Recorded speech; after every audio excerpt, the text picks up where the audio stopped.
Someone asked me to talk a short about Shantideva. Said, who is Shantideva?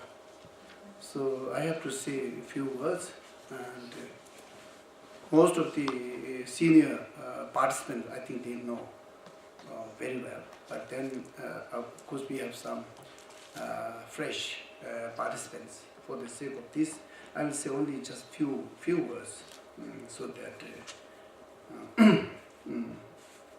who is this great spiritual teacher, Shantideva? And Shantideva was an Indian spiritual teacher. Of course, during his lifetime, of course, he didn't visit Tibet, but his teachings were widely translated, especially this Shantideva's text, which is Bodhisattva's way of life. And then there's another text which is called Lavakundu, which I don't know whether this is translated into English or not. There are a few other texts. So now, Shantideva.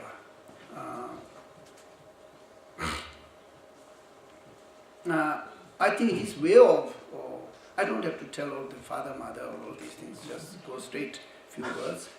And his way of practicing the Bodhisattva's way of life based on sixth perfection was quite unique among the great spiritual teachers in India.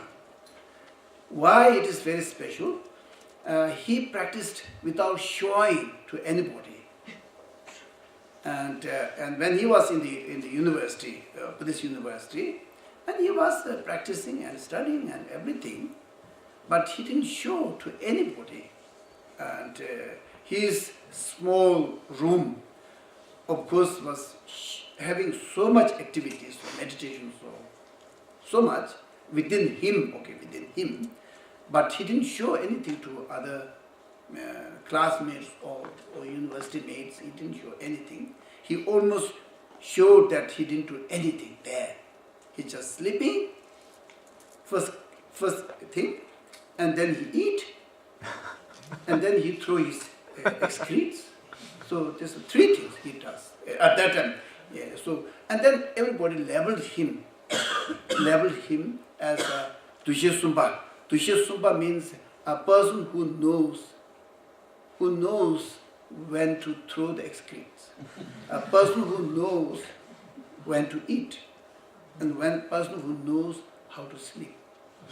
Okay, because of this Dushe Sumba. Dushe is no. Okay, that is the maximum he knows. Okay, he knows how to sleep and how to eat, what to eat and everything, and then how to throw excretes and all these things. That is they thought that was the only job he does. And then many of the people who has a huge ego problem, they thought that, oh, this is a really disgrace to the university. Shameful, okay? And how can he be a scholar, a practitioner in the university? And then they thought a very ugly thought. They planned that he's always sleeping and doing nothing. So now we have to make a timetable that everyone has to keep teaching. Okay, everyone has to keep teaching. And then automatically he will be out of university. Intending with this, and then they made a program saying that everyone has to keep teaching in front of all the scholars. Okay? And then they thought that he will be very poor, he will give a very poor presentation, and will be totally ashamed and helpless, and then he will automatically leave the university. And then they announced this, okay, and then, of course, they were so interested when the turn of Shantideva will come. And they were so happy that now we will see, okay, now we will see now. And then I think they put quite a special sort of throne, which is not normal, okay. I think they put a very high throne to make him very uncomfortable. Almost not possible to climb. And then they did quite a lot of naughty things, you see, naughty things. But then he sat on his throne without any problem. And then he asked, okay, do I have to say something which is never spoken by anybody, or do I have to say something which is already taught by Buddha? Okay? And they were very noisy. No. So, and then then slowly, he stated this text, okay, Shantideva's text, without any sort of paper, okay, without any book. He just recited everything.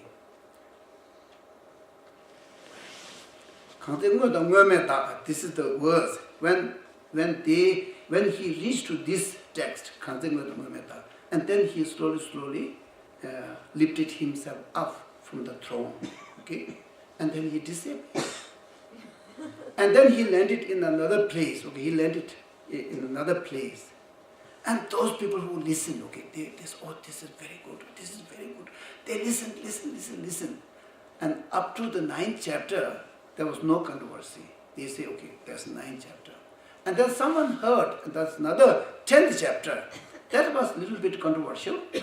And then they heard that the Shantideva landed on another place, and they went, and then they confirmed that which one is correct. The Shantideva's text, which has 9th chapter, or which has 10th chapter.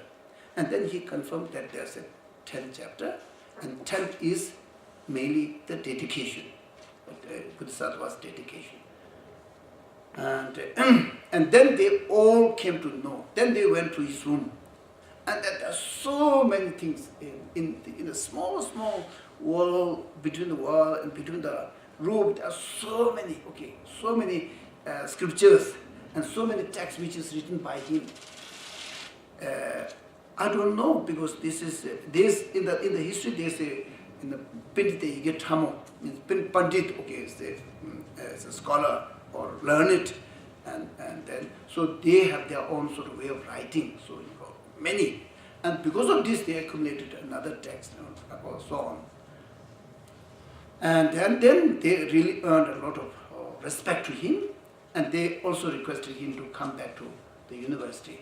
But I think according to the history, I think it didn't take place.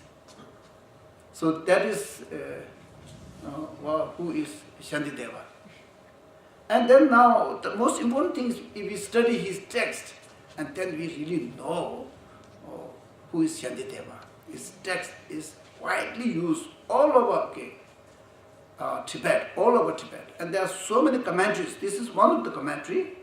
I think one of the shortest commentary. I know there are about 32 commentaries. 32, explanations just on the Shantideva's text, which is the way of Bodhisattva's life.